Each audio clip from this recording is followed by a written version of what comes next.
Welcome to A edu और ए edu के हमारे इस यूट्यूब चैनल में आप सभी का स्वागत है। तो हम लोग इकोनॉमिकल करंट अफेयर्स को पढ़ रहे थे, आर्थिक घटनाक्रम। तो आर्थिक घटनाक्रम को हम लोग कंटिन्यू करेंगे। तो अगला करंट अफेयर्स है, केंद्र सरकार ने मॉडल किराएदारी कानून को दी मंजूरी। तो केंद्र सरकार ने मॉडल किराएदारी कानून को मंजूरी दी। कब मंजूरी मिली? तो 2 जून 2021 को मॉडल किराएदारी कानून। इस कानून के तहत सभी नए किराएदारों के साथ लिखित समझौता करना होगा और संबंधित जिले के किराया प्राधिकार के पास जमा कराना होगा। तो इस कानून के तहत सभी जो नए किराएदार हैं उनके साथ एक लिखित समझौता करना होगा और साथ ही साथ संबंधित जिले के किराया प्राधिकार के पास जमा भी करना होगा। अगला करंट अफेयर्स है, इम्पोर्टेंट है, ESIC योजना। ESIC योजना की शुरुआत की गई। इस योजना के तहत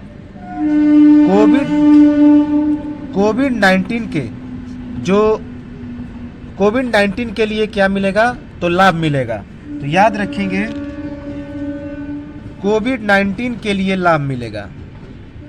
जो कोविड-19 से पीड़ित हैं तो उसके लिए इस ESIC योजना का लाभ मिलेगा। इसकी घोषणा कब की गई? तो 29 मई 2021 को। तो ESI योजना की शुरुआत की गई है, जिसके तहत लाभ किसे मिलेगा? तो कोविड-19 के लिए लाभ मिलेगा। और इसकी घोषणा कब की गई? तो 29 मई 2021 को। इस योजना के तहत नवीनतम अतिरिक्त लाभों के तहत ESI योजना में नामांकित ऐसे औद्योगिक श्रमिकों जिनकी कोविड-19 के कारण मृत्यु हो गई है, उनके आश्रित परिवारों को 2 साल के लिए पेंशन मिलेगी। तो काफ़ी इम्पोर्टेंट है, इस ESIC योजना के तहत नवीनतम अतिरिक्त लाभों के तहत नामांकित ऐसे औद्योगिक श्रमिकों जिनकी कोविड-19 के कारण मृत्यु हो गई है, तो उनके आश्रित परिवारों को 2 साल के लिए पेंशन मिलेगी। याद रखेंगे, इस घोषणा से लाभ जो मिला वह किन किन लोगों को लाभ मिलेगा? तो कर्मचारी राज्य बीमा अधिनियम 1948, जिसे ESI अधिनियम भी कहा जाता है। तो कर्मचारी राज्य बीमा अधिनियम 1948, जिसे ESI अधिनियम कहा जाता है, और कर्मचारी भविष्य निधि और विविध प्रावधान अधिनियम 1952, अर्थात जिसे EPF अधिनियम कहा जाता है। तो इसके तहत कवर किए गए लोगों को यह लाभ मिलेगा। याद रखेंगे, तो कर्मचारी राज्य बीमा अधिनियम 1948, जिसे ESI अधिनियम कहा जाता है, और कर्मचारी भविष्य निधि और विविध प्रावधान अधिनियम 1952, जिसे EPF अधिनियम कहा जाता है, तो इनके तहत कवर किए गए लोगों को यह लाभ प्राप्त होगा। वे कर्मचारी जिनका वेतन 15,000 रुपये से अधिक नहीं है, ESI अधिनियम के तहत कवर किए जाने के लिए पात्र हैं। और जिन कर्मचारियों का मासिक वेतन 21,000 से अधिक नहीं है, वे सभी कर्मचारी EPFO के तहत इस कवरेज के लिए पात्र होंगे। तो याद रखेंगे, वे कर्मचारी जिनका वेतन 15,000 रुपये से अधिक नहीं है, ESI अधिनियम के तहत कवर किए जाने के लिए पात्र हैं। और जिन कर्मचारियों का मासिक वेतन 21,000 रुपये से अधिक नहीं है, वे सभी कर्मचारी EPFO के तहत इस कवरेज के लिए पात्र हैं। याद रखेंगे।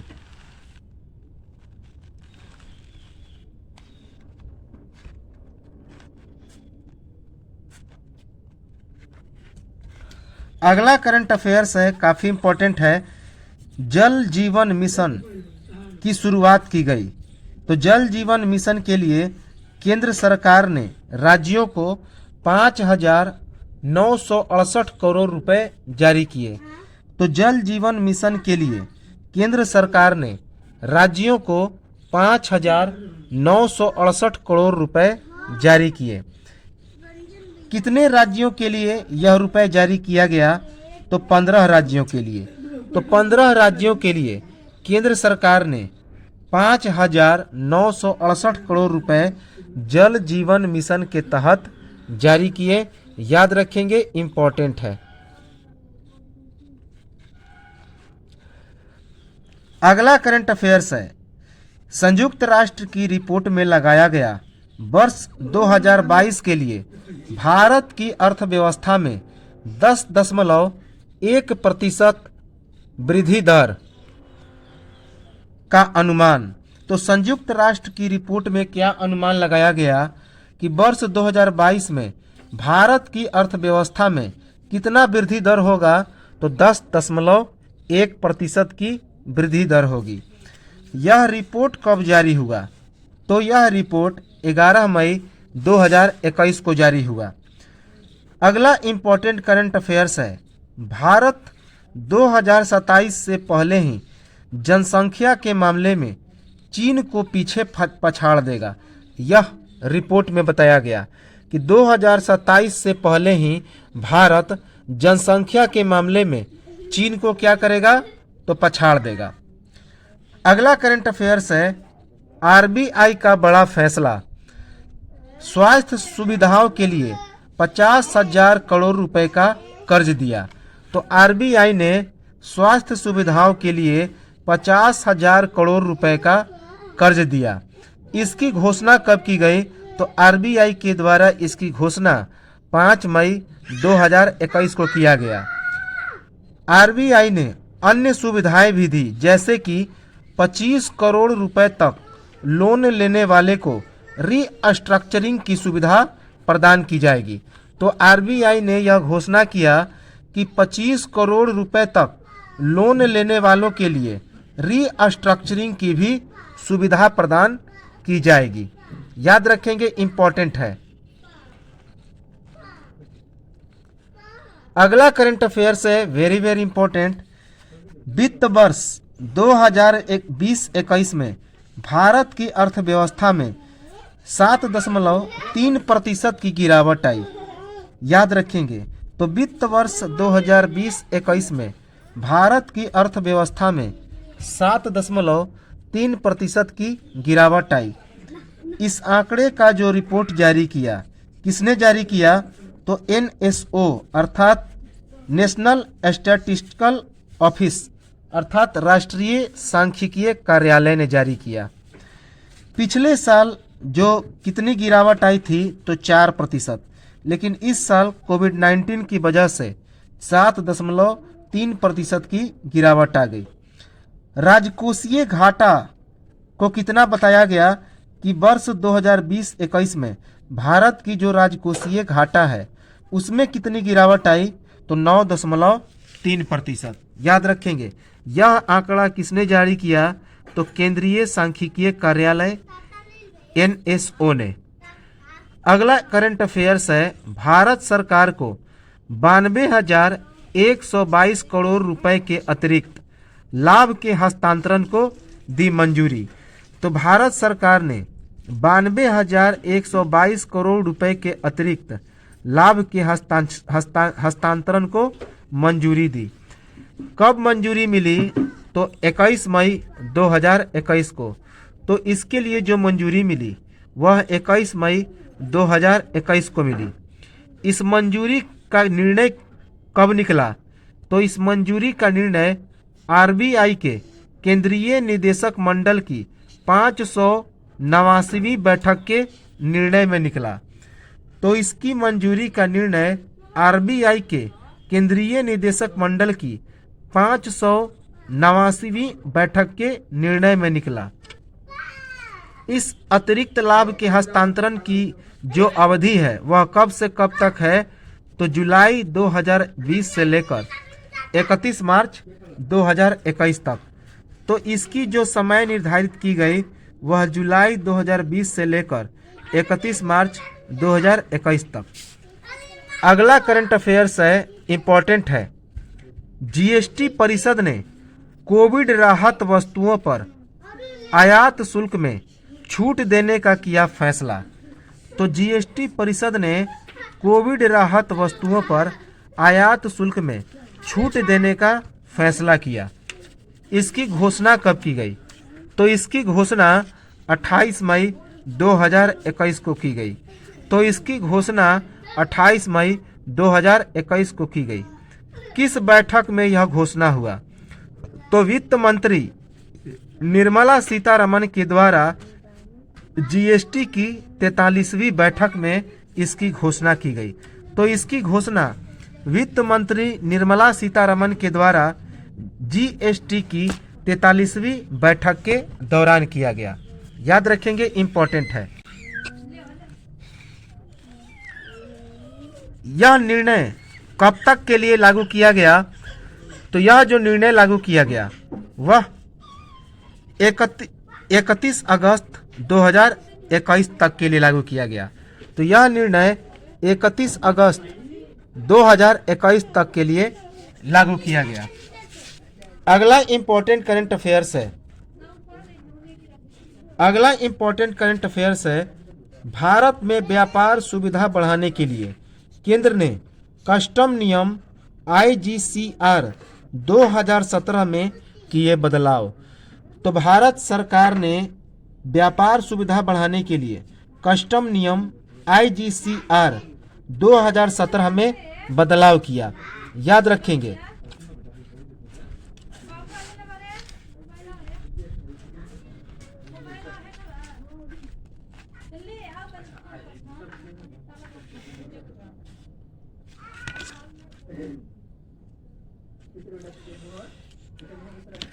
यह जो कस्टम है, शुल्क की रियायती दर पर माल का आयात नियम IGCR 2017 के तहत लागू किया गया।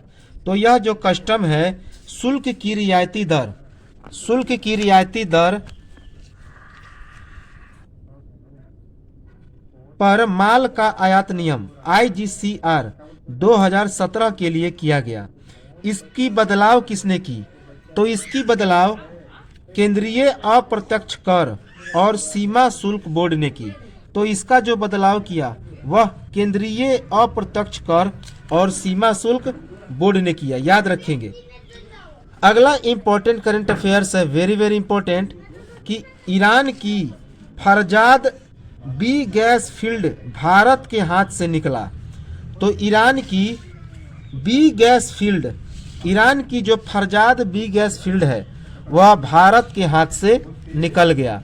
तो ईरान की Farzad B gas field Bharat के हाथ से निकल गया।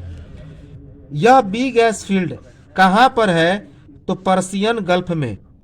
याद रखेंगे, यह B gas field Persian Gulf में 2008 में बनाया गया था।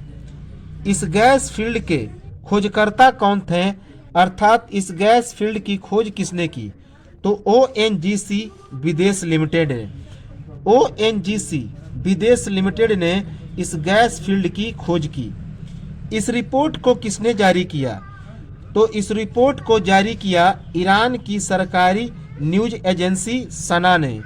तो इस रिपोर्ट को ईरान की सरकारी न्यूज एजेंसी सना ने जारी किया। यह समझौता किसके किसके बीच हुआ? तो नेशनल इरानियन ऑयल कंपनी और पेट्रोलियम ग्रुप के बीच। याद रखेंगे, ईरान के पेट्रोलियम मंत्री के बीच 17 मई 2021 को। तो यह समझौता नेशनल इरानियन ऑयल कंपनी और पेट्रोलियम ग्रुप के बीच हुआ। कब? 17 मई 2021 को। इस गैस फील्ड में 23 million cubic feet gas reserve है, जिसमें से 60% तक गैस निकाली जा सकती है। तो इस गैस फील्ड में 23 million cubic feet gas reserve है, जिसमें से 60% तक गैस को निकाली जा सकती है। ONGC विदेश ने ईरान को इस फील्ड को विकसित करने के लिए $11 बिलियन निवेश करने की पेशकश की थी। तो ONGC विदेश ने ईरान को इस फील्ड को विकसित करने के लिए $11 बिलियन निवेश करने की पेशकश की थी। अगला इंपॉर्टेंट करंट अफेयर्स है, ब्रिक्स देशों ने अपनी पहली रोजगार कार्य समूह बैठक में जताई बहुपक्षीय सामाजिक सुरक्षा ढांचे पर सहमति। तो जो ब्रिक्स देश हैं उन्होंने अपनी पहली रोजगार कार्य समूह बैठक की, जिसके तहत बहुपक्षीय सामाजिक सुरक्षा ढांचे पर उन्होंने सहमति जताई। यह बैठक कब हुआ? तो 11 से 12 मई 2021 को। तो यह जो बैठक हुआ 11 से लेकर 12 मई 2021 को आभासिक बैठक अर्थात वीडियो कॉन्फ्रेंसिंग के तहत हुआ। याद रखेंगे। इस बैठक की अध्यक्षता किसने की? तो इस बैठक की अध्यक्षता भारत के श्रम सचिव अपूर्व चंद्रा ने की। तो इस बैठक की अध्यक्षता भारत के श्रम सचिव अपूर्व चंद्रा ने की। याद रखेंगे। अगला करंट अफेयर्स है, रिजर्व बैंक के एमडीज और सीईओ के कार्यकाल के बारे में किए गए दिशा निर्देश जारी। तो रिजर्व बैंक के एमडी और सीईओ के बारे में इनके कार्यकाल के बारे में दिशा निर्देश जारी किए गए। याद रखेंगे। तो इनके कार्यकाल के बारे में क्या जारी किया गया? तो दिशा निर्देश जारी किया गया। क्या क्या दिशा निर्देश जारी हुआ? तो इस निर्देश के अनुसार एमडी और सीईओ का पदभार एक ही व्यक्ति के द्वारा 15 वर्षों से अधिक समय तक नहीं निभाया जा सकता है।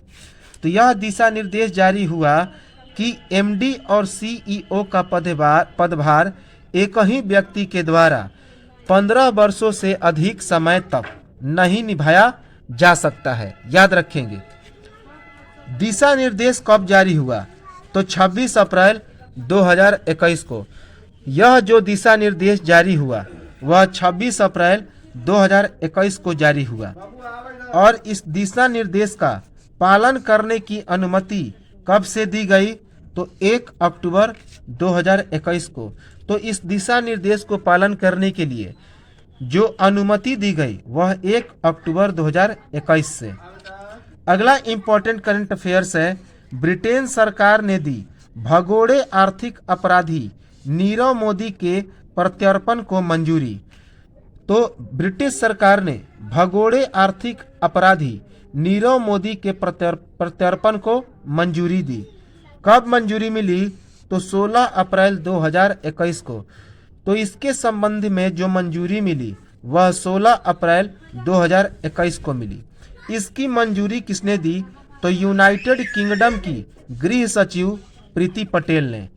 तो इसकी मंजूरी यूनाइटेड किंगडम की गृह सचिव प्रीति पटेल ने दी। नीरव मोदी भारत में मनी लॉन्ड्रिंग और धोखाधड़ी के आरोपों में वांछित है। तो नीरव मोदी भारत में मनी लॉन्ड्रिंग और धोखाधड़ी के आरोपों में वांछित है। याद रखेंगे। अगला इंपॉर्टेंट करंट अफेयर्स है, केंद्र सरकार ने ओसीआई कार्ड के दोबारा जारी करने की प्रक्रिया को सरल बनाया। तो केंद्र सरकार ने ओसीआई कार्ड के दोबारा जारी करने की प्रक्रिया को सरल बना दिया। इसकी फैसला किसने की? तो केंद्रीय गृह मंत्री अमित शाह ने। तो इसकी जो फैसला की वह केंद्रीय गृह मंत्री अमित शाह ने की। ओसीआई का मतलब होता है ओवरसीज सिटीजन ऑफ इंडिया। तो overseas citizen of India OCI का मतलब होता है। इससे क्या क्या फ़ायदा मिलेगा? तो ओसीआई को अब बार बार अपना दस्तावेज जारी करवाने के झंझट से मुक्ति मिल जाएगी। तो इससे फ़ायदा मिलेगा कि ओसीआई को अब बार बार दस्तावेज जारी करवाने के झंझट से मुक्ति मिल जाएगी। अभी तक 20 साल की उम्र होने तक नया पासपोर्ट जारी कराते समय हर बार फिर से ओसीआई कार्ड जारी किया जाता था। तो अभी तक 20 साल की उम्र होने तक नया पासपोर्ट जारी कराते समय हर बार फिर से ओसीआई कार्ड जारी किया जाता था। याद रखेंगे, इम्पोर्टेंट है। अगला इंपॉर्टेंट करंट अफेयर्स है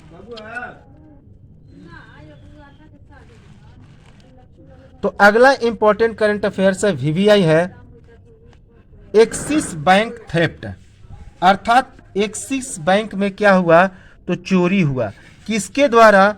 तो यह करेंसी चेस्ट कहा जाता है, करेंसी चेस्ट के द्वारा। तो एक्सिस बैंक में थेफ्ट हुआ करेंसी चेस्ट के द्वारा। मामला क्या था कि चंडीगढ़ में एक्सिस बैंक की करेंसी चेस्ट से एक प्राइवेट सिक्योरिटी गार्ड ने 4.04 करोड़ रुपए लूट लिए। तो चंडीगढ़ में एक्सिस बैंक की करेंसी चेस्ट से एक प्राइवेट सिक्योरिटी गार्ड ने 4.04 करोड़ रुपए लूट लिए। करेंसी चेस्ट क्या है? तो करेंसी चेस्ट ऐसी जगहें हैं जहां भारतीय रिजर्व बैंक और एटीएम के लिए भेजे जाने वाले पैसों को रखता है। तो करेंसी चेस्ट ऐसी जगह है जहां पर बैंक भारतीय रिजर्व बैंक और एटीएम के लिए भेजे जाने वाले पैसों को रखता है। अगला इंपॉर्टेंट करंट अफेयर्स है वेरी वेरी इंपॉर्टेंट कि रिजर्व बैंक ऑफ इंडिया ने पेमेंट बैंक में बैलेंस की सीमा को बढ़ाकर 2 लाख रुपए किया। तो रिजर्व बैंक ऑफ इंडिया ने पेमेंट बैंक में बैलेंस की सीमा को बढ़ाकर कितना लाख कर दिया? तो 2 लाख रुपए कर दिया। पहले यह सीमा कितनी थी? तो 1 लाख रुपए। पहले यह सीमा 1 लाख रुपए निर्धारित थी। इस सीमा का निर्धारण कब किया गया? तो 7 अप्रैल 2021 को जब मौद्रिक नीति की समीक्षा हुई तभी इस सीमा का निर्धारण किया गया। तो इस बैलेंस की सीमा का निर्धारण 7 अप्रैल 2021 को आरबीआई के द्वारा मौद्रिक नीति की समीक्षा के दौरान किया गया। अगला इंपॉर्टेंट करंट अफेयर्स है 2021 में 12.5% तक रह सकती है भारत की वृद्धि दर। किसने बताया? तो IMF ने, अर्थात अंतर्राष्ट्रीय मुद्रा कोष ने। तो वर्ष 2021 में 12.5% तक रह सकती है भारत की वृद्धि दर। यह किसने बताया?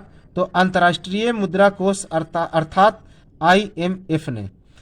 IMF के अनुसार वर्ष 2022 में भारतीय अर्थव्यवस्था में जो वृद्धि दर का अनुमान है वह कितना बताया गया? तो 6.9%। तो IMF ने वर्ष 2022 में भारतीय अर्थव्यवस्था में वृद्धि दर का अनुमान कितना लगाया है? तो 6.9%। जबकि IMF के अनुसार वित्त वर्ष 2021-22 में भारत की अर्थव्यवस्था कितने प्रतिशत से आगे बढ़ेगी? तो 11.5% की दर से आगे बढ़ेगी। तो IMF के अनुसार वित्त वर्ष 2021-22 में भारत की अर्थव्यवस्था 11.5% की दर से आगे बढ़ेगी। अगला इंपॉर्टेंट करंट अफेयर्स है भारत सरकार ने सड़क निर्माण परियोजना के लिए नेपाल को 800 करोड़ नेपाली रुपए की वित्तीय सहायता प्रदान की। तो भारत सरकार ने सड़क निर्माण परियोजना के लिए नेपाल के सरकार को 800 करोड़ नेपाली रुपए की वित्तीय सहायता प्रदान की। यह सहायता कब प्रदान किया? तो 31 मार्च 2021 को। तो यह जो सहायता प्रदान किया भारत ने वह 31 मार्च 2021 को किया। किस क्षेत्र में सड़क निर्माण के लिए भारत ने यह सहायता किया? तो नेपाल के तराई क्षेत्र में सड़कों के बुनियादी ढांचे को सुधारने के लिए। तो नेपाल के तराई क्षेत्र में सड़कों के बुनियादी ढांचे को सुधारने के लिए भारत ने नेपाल को 800 करोड़ नेपाली रुपए की वित्तीय सहायता प्रदान की। इन सड़कों का अन्य नाम क्या है? तो इन सड़कों का अन्य नाम है हुलाकी राजमार्ग, जिसके अंतर्गत 10 सड़क आते हैं। तो इन सड़कों का नाम है हुलाकी राजमार्ग, जिसके अंतर्गत 10 सड़क आते हैं। याद रखेंगे, इंपॉर्टेंट है।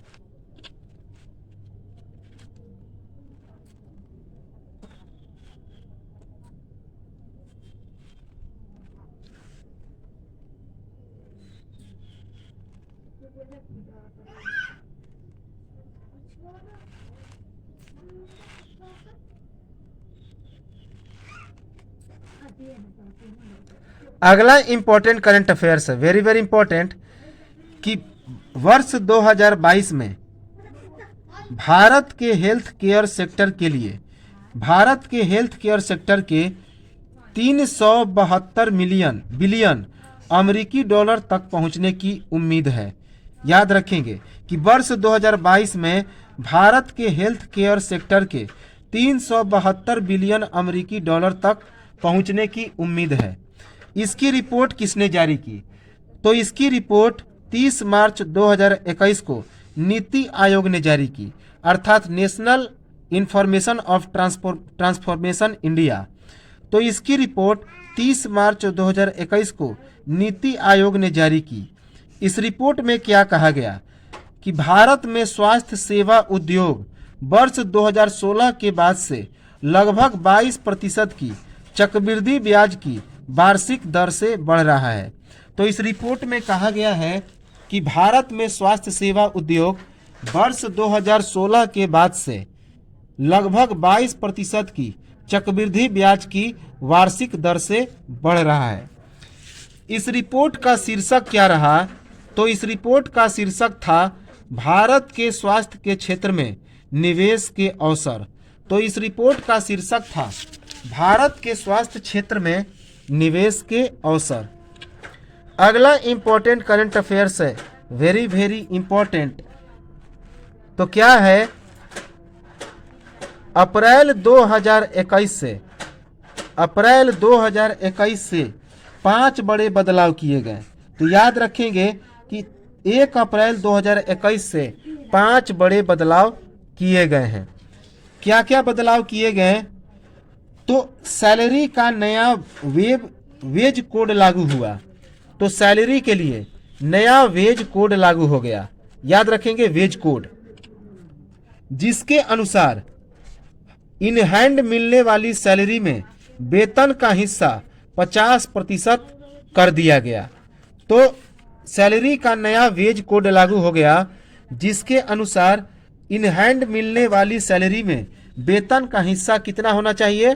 तो 50% होना चाहिए, 50% होना चाहिए। याद रखेंगे, इंपॉर्टेंट है। और ये दूसरा जो बदलाव किया गया कि ईपीएफ में 2.5 लाख रुपए से अधिक के निवेश पर टैक्स लगेगा। तो दूसरा जो बताया गया कि ईपीएफ में 2.5 लाख रुपए तक से अधिक होने पर निवेश पर कितना लगेगा? तो टैक्स लगेगा। याद रखेंगे, 45 वर्ष से अधिक उम्र के लोगों को मुफ्त वैक्सीन की सुविधा मिलेगी। तो इस तीसरे बदलाव के अंतर्गत 45 वर्ष से अधिक के लोगों को मुफ्त में वैक्सीन की सुविधा मिलेगी। पहले 60 वर्ष से अधिक लोगों को मुफ्त में यह कोविड-19 का टीका मिलता था, लेकिन अब उसे घटाकर 45 वर्ष कर दिया गया। चौथा जो हमारा बदलाव है कि कार में ड्यूअल एयर बैग होना जरूरी है। तो कार में बैठने के समय ड्यूअल एयर बैग होना जरूरी है। और पांचवा बदलाव क्या किया गया कि इंडिया पेमेंट्स बैंक में जमा या निकासी करने के अलावा आधार आधारित पेमेंट सिस्टम पर भी अब चार्ज लगेगा। तो जब इंडिया पेमेंट्स बैंक में जमा या निकासी किया जाता था तो चार्ज लगता था, लेकिन अब आधार से आधारित पेमेंट करने पर भी अब क्या लगेगा? तो टैक्स लगेगा। याद रखेंगे, इंपॉर्टेंट है। अगला इंपॉर्टेंट करंट अफेयर्स है, वेरी वेरी इंपॉर्टेंट, कि विश्व बैंक ने वित्त वर्ष 2021-22 में,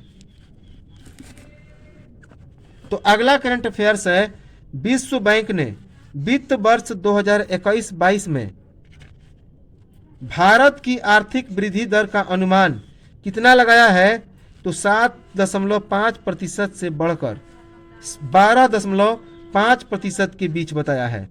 तो विश्व बैंक ने वित्त वर्ष 2020-21 में भारत की जो आर्थिक वृद्धि दर है उसका अनुमान 7.5% से लेकर 12.5% तक लगाया है।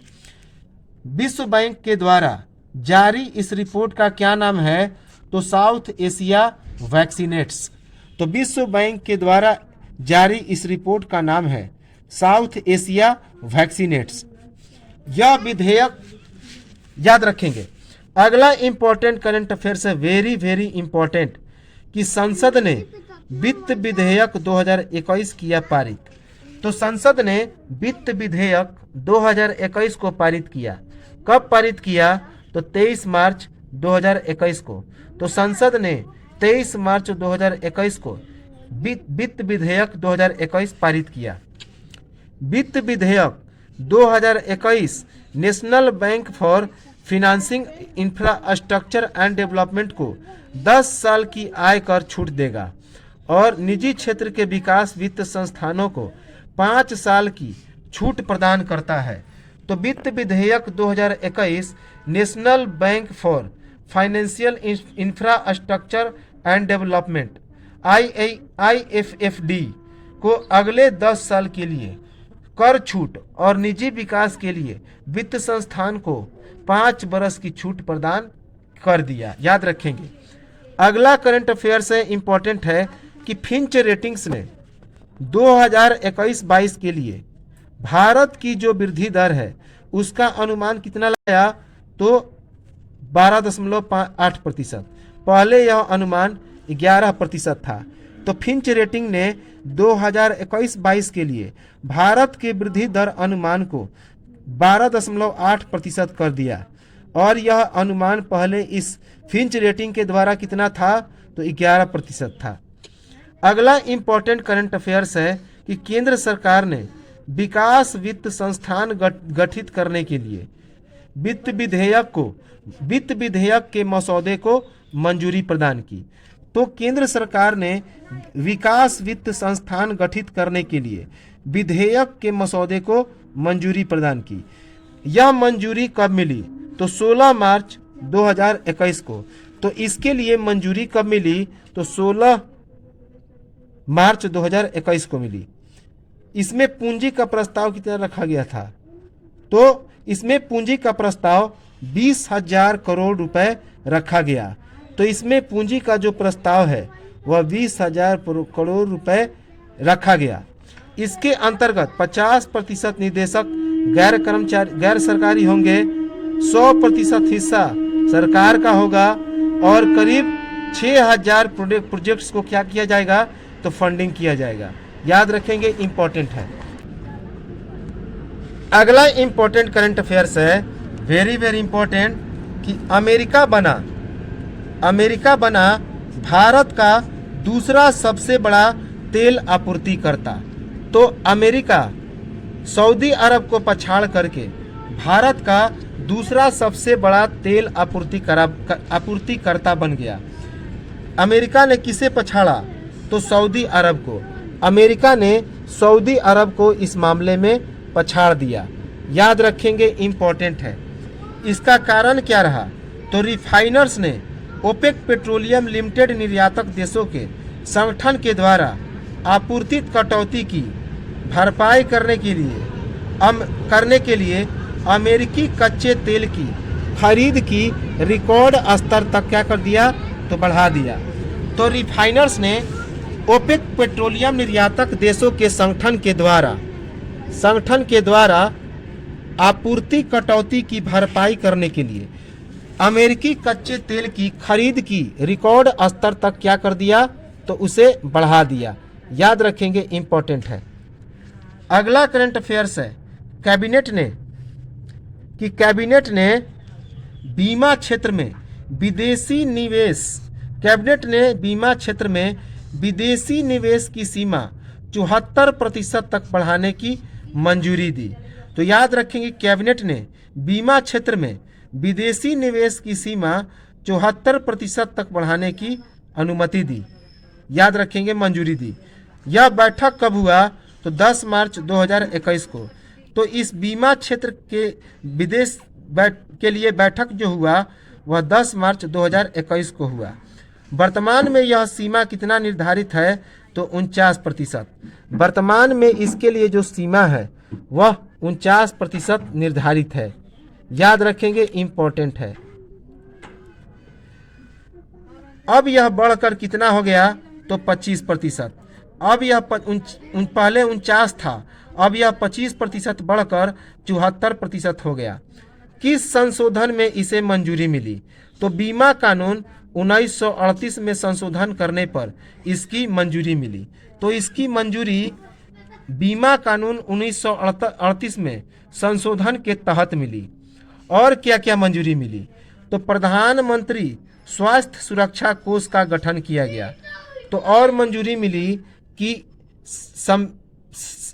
भारतीय स्वास्थ्य सुरक्षा कोष का क्या किया गया? तो गठन किया गया। अगला इंपॉर्टेंट करंट अफेयर्स है, वेरी वेरी इंपॉर्टेंट। ईपीएफओ ने वर्ष 2020-21 के लिए ब्याज दर 8.5% बरकरार रखी। तो ईपीएफओ ने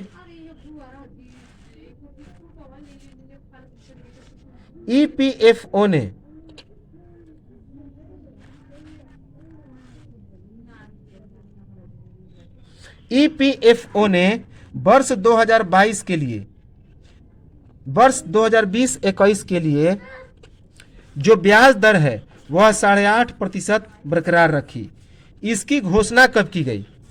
तो इसकी घोषणा 4 मार्च 2021 को ईपीएफओ अर्थात एम्प्लॉय प्रोविडेंट फंड ऑर्गेनाइजेशन अर्थात कर्मचारी भविष्य निधि संगठन के ट्रस्टियों की श्रीनगर के बैठक में की गई।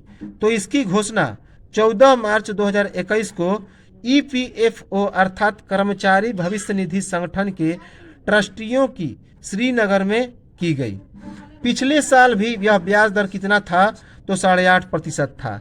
तो पिछले साल भी यह ब्याज दर 8.5% था। याद रखेंगे, इंपॉर्टेंट है। अब ईपीएफओ का मतलब क्या होता है? तो ईपीएफओ का मतलब होता है कि 1952 के कर्मचारी भविष्य निधि एवं विविध प्रावधान के तहत सरकारी कर्मचारियों की भविष्य निधि और पेंशन खातों का प्रबंधन करना। तो ईपीएफओ 1952 के कर्मचारी भविष्य निधि एवं विविध प्रावधान के तहत सरकारी कर्मचारियों के भविष्य निधि और पेंशन खातों का प्रबंधन करता है। सदस्यों और वित्तीय लेन देन के मामले में विश्व का यह सबसे बड़ा संगठन है। तो ईपीएफओ सदस्यों और वित्तीय लेन देन के मामले में विश्व का सबसे बड़ा संगठन है। श्रम एवं रोजगार मंत्रालय के द्वारा यह जो रिपोर्ट है ब्याज दर वह प्रस्तावित हुआ। तो ब्याज दर 8.5% श्रम एवं रोजगार मंत्रालय भारत सरकार के द्वारा पारित किया गया, प्रस्तावित किया गया। अगला इंपॉर्टेंट करंट अफेयर्स है, निजी बैंकों पर लगा प्रतिबंध हटा, कर सकेंगे अब सरकारी लेन देन। तो निजी बैंकों पर जो प्रतिबंध था वह हट गया। अब कितने के लिए लेन देन हो सकेगा? तो अब जो है आसानी से सरकार लेन देन कर सकेगा। इसकी घोषणा कब की गई? तो 24 फरवरी 2021 को। इसकी घोषणा 24 फरवरी 2021 को की गई। घोषणा किसने किया? तो वित्त सेवाओं के विभाग ने। तो इसकी घोषणा वित्त सेवाओं के विभाग ने किया। सरकारी लेन देन किस पर होगा? तो टैक्स और अन्य राजस्व भुगतान संबंधी सुविधा, पेंशन भुगतान एवं लघु बचत हेतु। तो टैक्स और अन्य राजस्व भुगतान संबंधी सुविधा, पेंशन भुगतान एवं लघु बचत हेतु यह सरकारी लेन देन होगा। अगला इंपॉर्टेंट करंट अफेयर्स है, वेरी वेरी इंपॉर्टेंट, कि भारतीय रिजर्व बैंक ने सहकारी बैंकों को मजबूत बनाने के उपाय सुझाने हेतु एक समिति की गठन की। तो भारतीय रिजर्व बैंक ने सहकारी बैंकों को और मजबूत बनाने के लिए उपाय सुझाने हेतु एक समिति की गठन की। इस समिति का गठन कब किया गया? तो 15 फरवरी 2021 को। इस समिति का गठन 15 फरवरी 2021 को किया गया। और इसकी अध्यक्षता किसने की? अर्थात इस समिति का अध्यक्ष किसे बनाया गया? तो आरबीआई के पूर्व डिप्टी गवर्नर एस स्वामीनाथन को। तो इसका अध्यक्ष रिजर्व बैंक ऑफ इंडिया के पूर्व डिप्टी गवर्नर एस स्वामीनाथन को बनाया गया। तो ये तो था हमारा आज का इकोनॉमिकल करंट अफेयर्स। अगले वीडियो में इसे कंटिन्यू करेंगे और पूरा बजट को देखेंगे, और इसके बाद हम लोग इस इकोनॉमिक जो करंट अफेयर्स है उसे समाप्त करेंगे। तब तक नमस्कार, जय हिंद।